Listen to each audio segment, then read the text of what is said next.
네, 심령 부흥회 마치고 많이 또 피곤하실 텐데 오늘도 함께 해주셔서 감사합니다. 오늘도 여러분들을 기다리신 주님께서 여러분들을 또한 안아주시고 또 말씀으로 여러분들의 귓가에 들려주실 줄로 믿습니다.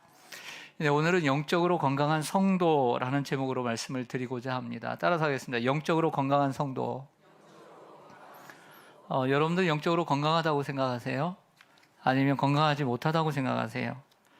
사랑의 사도인 요한은 사랑하는 가이오에게 편지를 씁니다.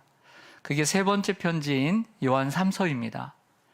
요한 3서는 2서와 함께 단 한 장으로 되어 있기 때문에 내용이 복잡하지 않고 간단합니다.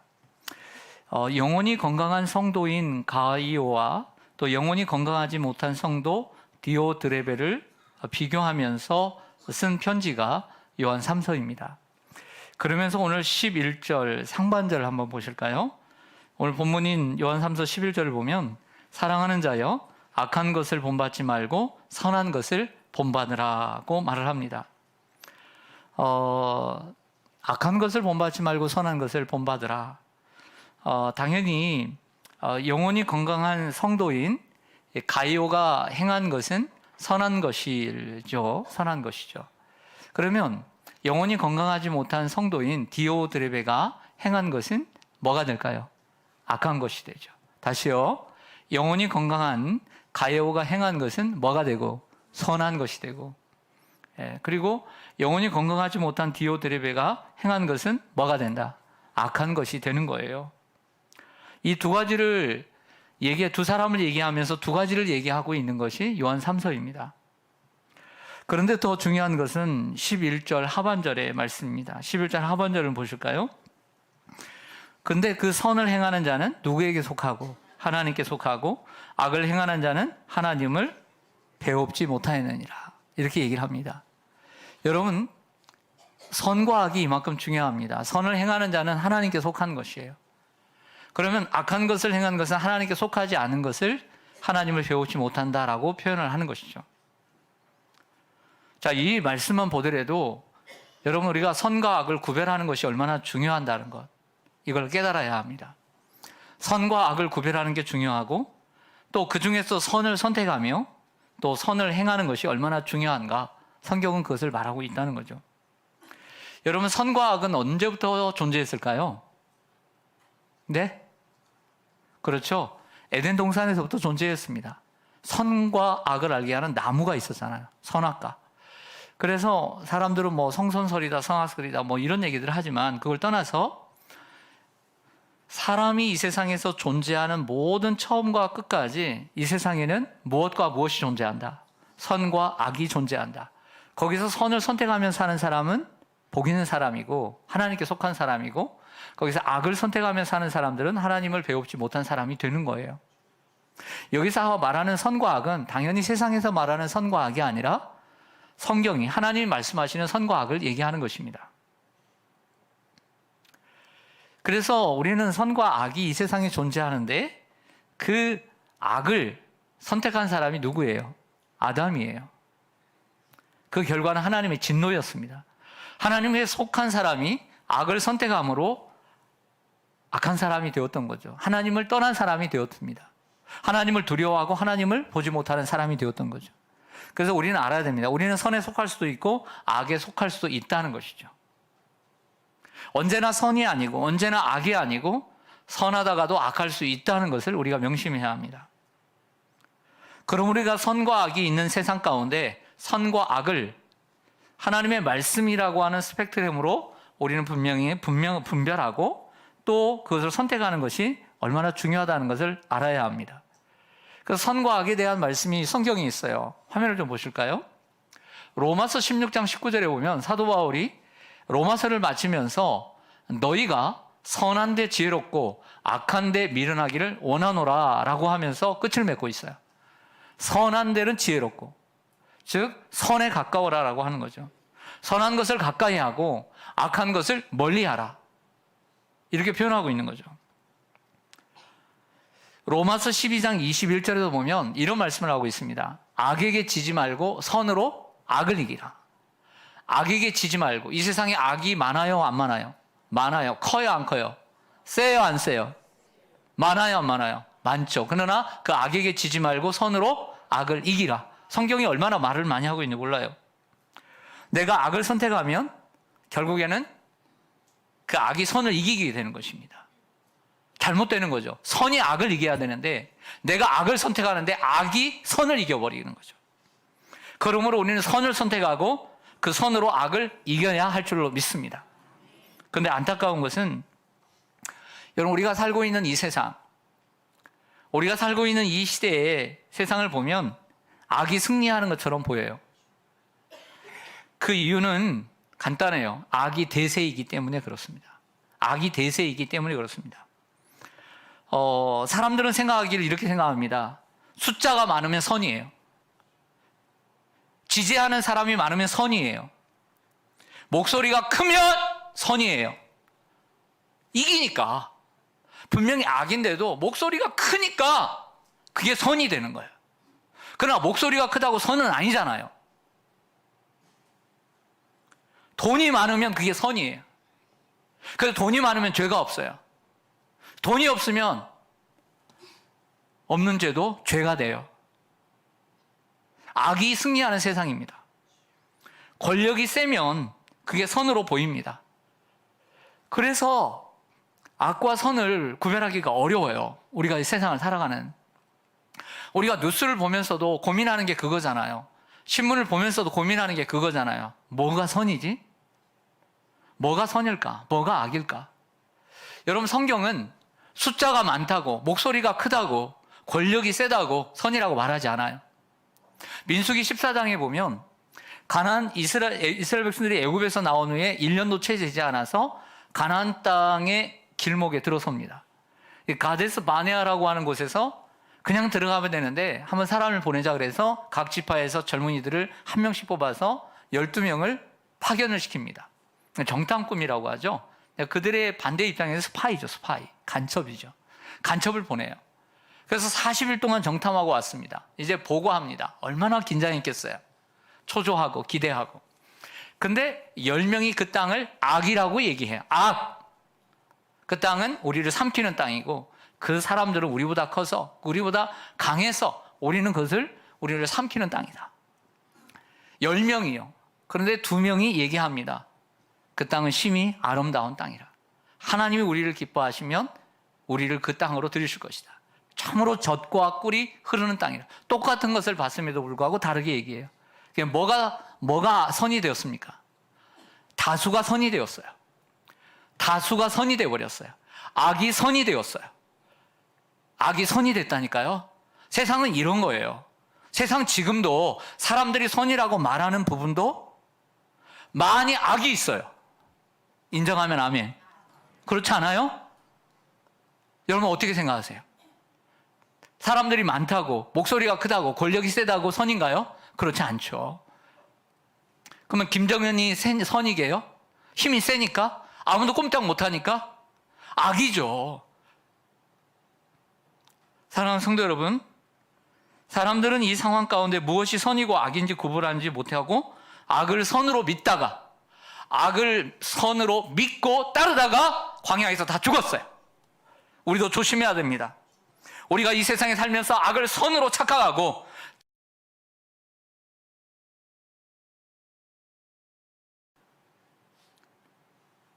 악을 선으로 확신하고 선을 악으로 규정하고 선과 싸우는 함정에 빠질 수 있습니다. 오직 우리가 선과 악을 구별하는 기준은 하나님의 말씀인 줄로 믿습니다. 어떤 똑똑한 사람들이 말을 해서 어떤 지성인들이 교수들이 50인이 말을 했다고 해서 그게 선이 아닌 거예요. 하나님의 말씀만이 오직 선과 악의 기준인 것이죠. 우리가 그래서 성경을 배우는 것 아닐까요?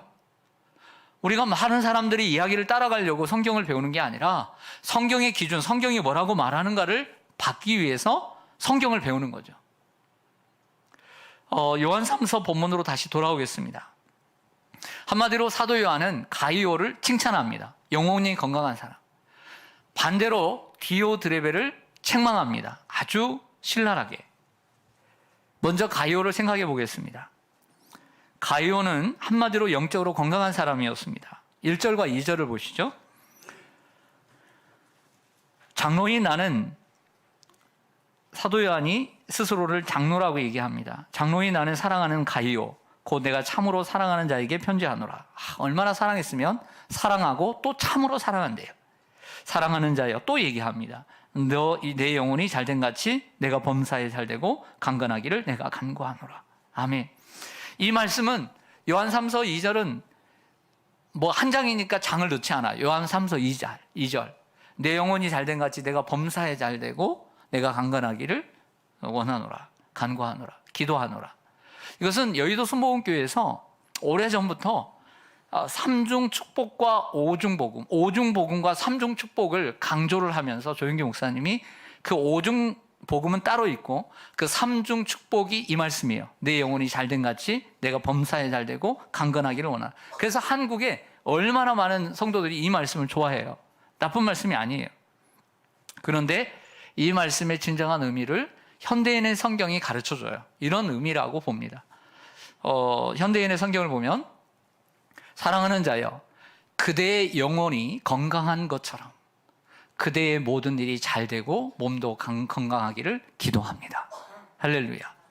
일단은 전제는 뭐냐면 가이오, 그대의 영혼이 건강하다. 그대의 영혼이 건강하다. 영혼이 건강한 사람이다. 그래서 당신이 범사에 잘 되고 건강, 육체적인 건강도 건강하기를 나도 기도한다. 할렐루야. 네, 이렇게 기도하는 거예요. 그러니까 가이오는 무엇이 건강한 사람? 영혼이 건강한 사람. 현대인의 성경을 보면 영혼이 건강한 사람이다. 그래서 오늘 설교 제목이 영혼이 건강한 사람이다. 가이오는 영적으로 건강한 사람이었다는 것을 보여줍니다. 여러분도 건강한 성도가, 영혼이 건강한 성도가 되시기를 바랍니다. 그렇다면 잠깐 이 성경에서 말하는, 요한 3서에서 말하는 가이오는 어떤 사람이었는가를 살펴볼게요. 화면을 보시겠습니다.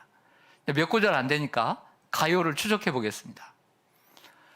로마서 16장 23절을 보면 로마서를 끝내면서 로마에 있는 성도들에게 편지를 쓰면서 이야기를 할 때 사도 바울이 어디서 편지를 썼냐면 고린도에서 편지를 썼어요. 어디서요? 고린도에서. 고린도에서 편지를 쓰면서 이제 그들에게 이야기하면서 여기에 지금 고린도에 있는 성도들을 소개하면서 마쳐요. 이렇게 얘기합니다. 나와 바울과 온 교회를 돌봐주는 가이오도 너희에게 문안하고. 가이오가 고린도 교회 성도였어요.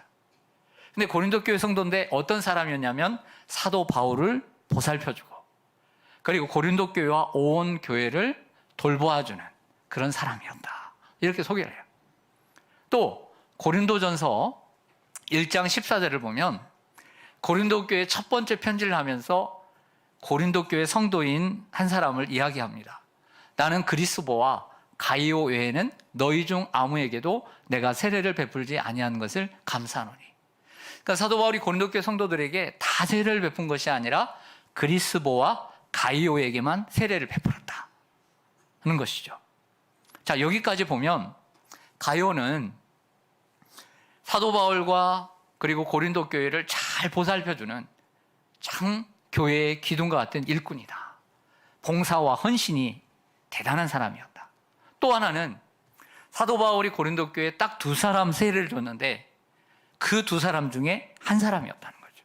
얼마나 신실해요. 그러나 이 말씀을 뒤로 얘기해 보면, 바꿔서 얘기해 보면 특권의식이 있을 수 있어요. 나는 바울이 세례를 준 사람이야.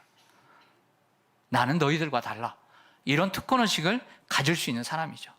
그러나 성경은 영혼이 건강한 성도는 봉사를 많이 하는 것도 필요하고 그리고 특별히 세례를 받은 사람도 필요하지만 이렇게만 말하고 있는 것이 아니라 오늘 요한 3서에 언급하고 있는 것처럼 뭐라고 이야기합니까? 내 영혼이 건강한 것처럼 영혼이 건강한 사람이었어요. 할렐루야.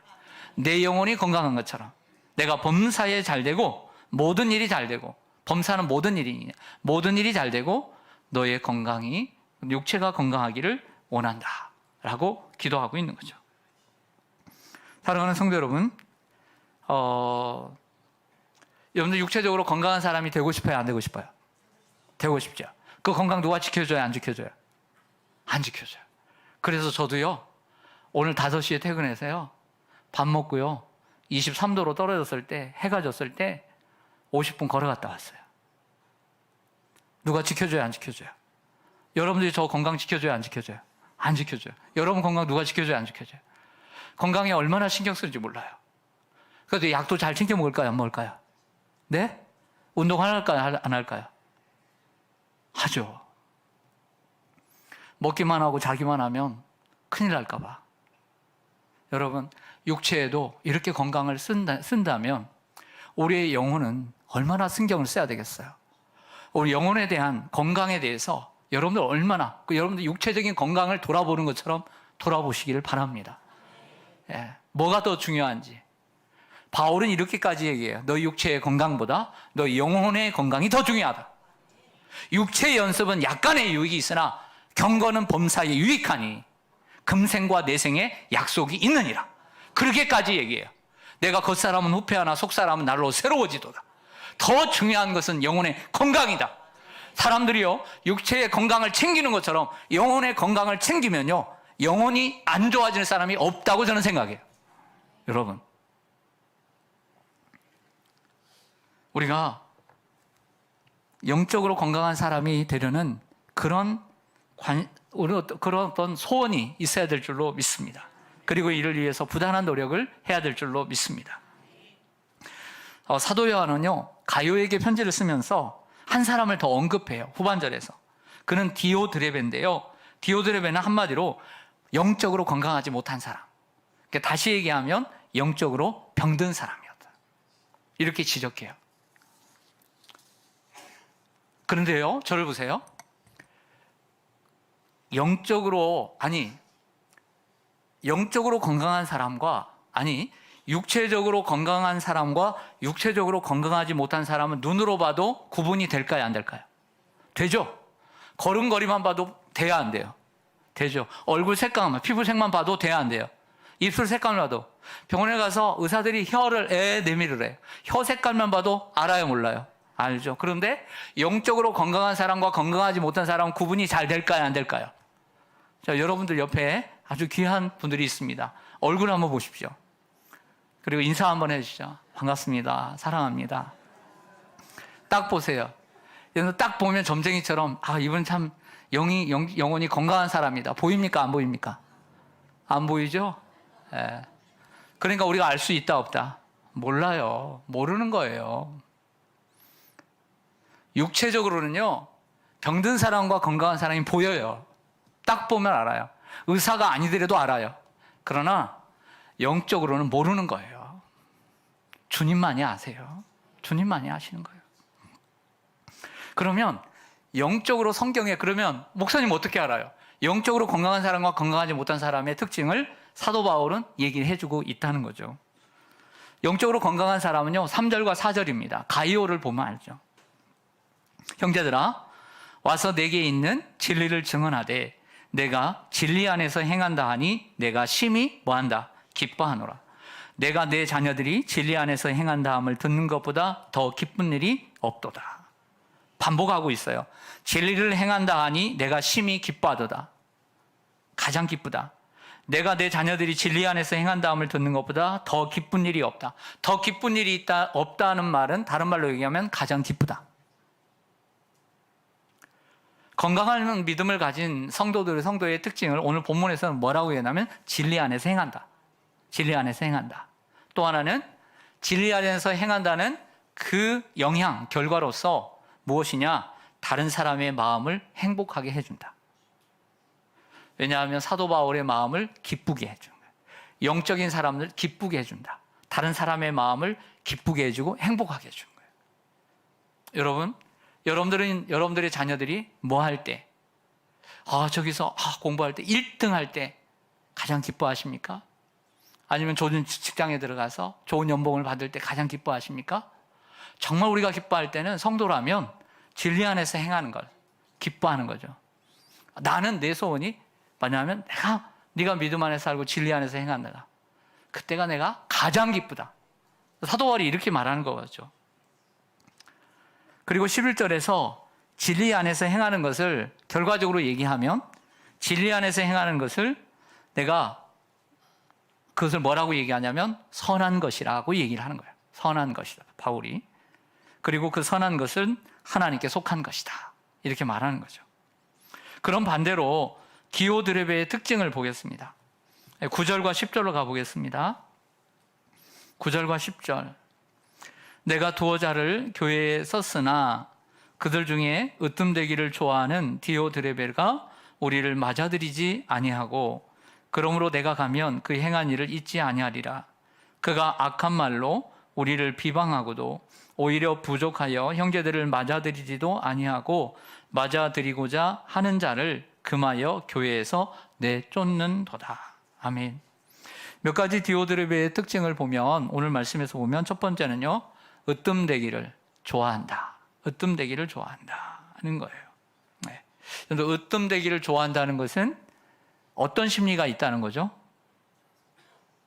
으뜸되기를 좋아한다는 것은 어떤 심리가 있다? 비교 심리가 있다는 것을 얘기하는 거예요. 사복음서 속의 예수님의 제자들의 모습과 사도행전 속의 제자들의 모습이 다른 것 가운데 하나는 뭐냐면, 사복음서 속의 제자들은 누가 크냐? 네가 크냐? 내가 크냐? 비교 심리가 많았어요. 비교의식이. 근데 사도행전에 가보면 누가 뭐를 많이 하든 누가 말을 적게 하든 자기의 일에 충실하고 절대 비교하지를 않았다는 거죠. 이게 특징이에요. 여러분, 신앙생활은 내가 저 사람보다 잘한다, 내가 저 사람보다 기도를 많이 하고, 내가 저 사람보다 새벽 기도를 많이 하고, 내가 저 사람보다 봉사를 많이 하고, 내가 저 사람보다 성경을 많이 읽어서, 내가 저 사람보다 뭘 많이 해서 이렇게 신앙생활하는 게 아니에요. 신앙생활은 나와 하나님과의 단독적인 관계예요. 할렐루야. 자꾸 남과 비교하려고 하면 여러분들은 건강하지 못한 신앙생활 하는 거예요.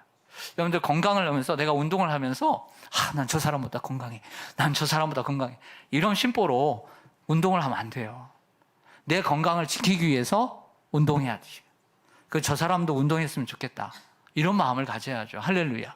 영적으로도 난 저 사람보다 좋아, 난 저 사람보다 신앙이 좋아, 비교 심리로 난 저 사람보다 뭘 많이 하고 저 사람보다 뭘 많이 하고, 그런 마음이 아니라 하나님 앞에서 나와 하나님과의 관계 속에서 자꾸 남과 비교하다 보면 내가 하는 거 남이 못하면 이것도 못해? 그런다고요. 그런 마음에 원망과 불평이 쌓여요. 감사가 없어, 기쁨이 없어. 열심히 하긴 하는데. 그리고 다른 사람과 비교하여 열등의식에 사로잡혀 있고요. 그리고 다른 사람을 비방한다 그랬어요. 사도 바울을 비방한다, 비난합니다. 그리고 희생하지 않습니다. 왜냐하면 이기적이니까 희생하지 않아요. 그리고 건강한 성도들을 박해하고 쫓는다, 교회에서 내쫓는다고 했습니다. 그리고 가룟처럼 사람들과 하나님 앞에 기쁨이 되지 못하고 다른 사람의 마음에 고통을 주는, 이런 게 건강하지 못한 사람. 하나님의 기쁨이 되고 다른 사람들에게 기쁨이 돼야 되는데 자꾸 다른 사람들에게 고통이 주고, 이 사람 분명히 그 하나님의 사람인 바울을 고통스럽게 했어요. 고통스럽게 했어요. 디오드레베는 자신의 신앙이 남들보다 좋다는 평가를 받고 싶어 합니다. 그러나 여러분, 신앙생활은 남과 비교하는 것이 아니라 하나님과 단독적인 관계입니다. 그래서 항상 남과 비교하면 열등의식에 빠지게 되는 것이죠. 건강한 신앙은 다른 사람을 비난하지 않고 다른 사람에게 감사하는 것입니다. 건강한 성도는 또한 남을 섬기고 희생하는 거죠. 이 사람이 첫 번째 특징을 이렇게 합니다. 으뜸되기를 좋아한다. 그랬죠? 맨 처음에. 그러면 이 말씀이 생각났어요. 화면을 좀 보실까요? 예수님께서 이 땅에 오신 자신의 사명 선언문을 얘기하시면서 그 바로 전에 뭐라고 얘기하냐면, 너희 중에 누구든지 뭐가 되고자 하면, 으뜸이 되고자 하는 자는 모든 사람이 뭐가 되어야 하리라. 그러니까 디오드레베 같은 사람은 먼저 종이 돼야 됐어요. 여러분, 종이라는 것은, 종은 안 돼봤지만요, 노예는요 책임감에 의해서 사역을 하는 사람이 아니에요. 노예의 책임은 없어요. 노예의 책임은 늘 한정되어 있지 않아요. 우린 교회 생활을 하면서 이렇게 해야죠. 내 일은 이거야. 나는 이걸 맡았으니까 이거 하고, 나는 이걸 맡았으니까 이것만 하면 책임을 다하고, 나는 이거 맡았으니까 이거 난 책임을 다한 거야. 우리 각 위원회가 있잖아요. 각 부서가 있잖아요. 난 이걸 했으니까 나는 이건 잘한 거야. 종은 이렇지 않아요. 종은요, 주인이 섬기는 것이 무엇이든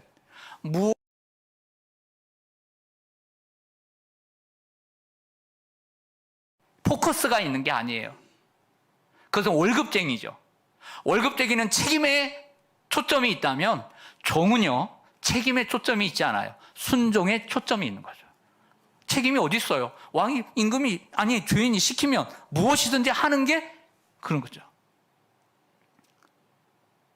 저는 우리 교회 성도님들이 책임의식이 강하다는 걸 잘 알아요. 왜냐하면 책임을 다하지 못하면 다른 사람에게 눈치 받고 목사님에게 눈치 받고 또 뭐 많은 성도들이 뭐라고 하니까 그럴 수 있어요. 그런데 여러분, 우리는 일도 잘할 수도 있고 못할 수 있어요. 완벽하지 못해요. 그래서 저는 여러분들에게 말씀드리고 싶어요. 요즘 너무 이 세대가 빨리 가다 보니까 시대도 참 많이 변했죠. 그러나 여러분, 우리 성도님들도 많이 변한 것 같아요. 우리 성도님들의 의식 속에는 책임의식은 강해요. 그런데 희생의식은 부재해요. 이게 우리의 현실이에요. 여러분 정말 생각해 보세요. 우리 교회나 남의 교회나 남의 교회 생각하지 맙시다. 우리 교회만 보도 생각해 봅시다. 책임의식들은 강해요. 그러나 내가 왜 그거 해야 돼? 희생의식은 부재해요.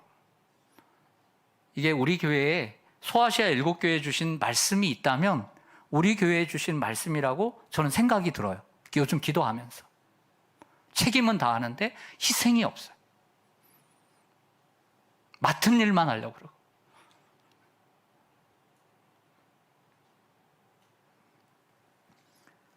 사랑하는 여러분,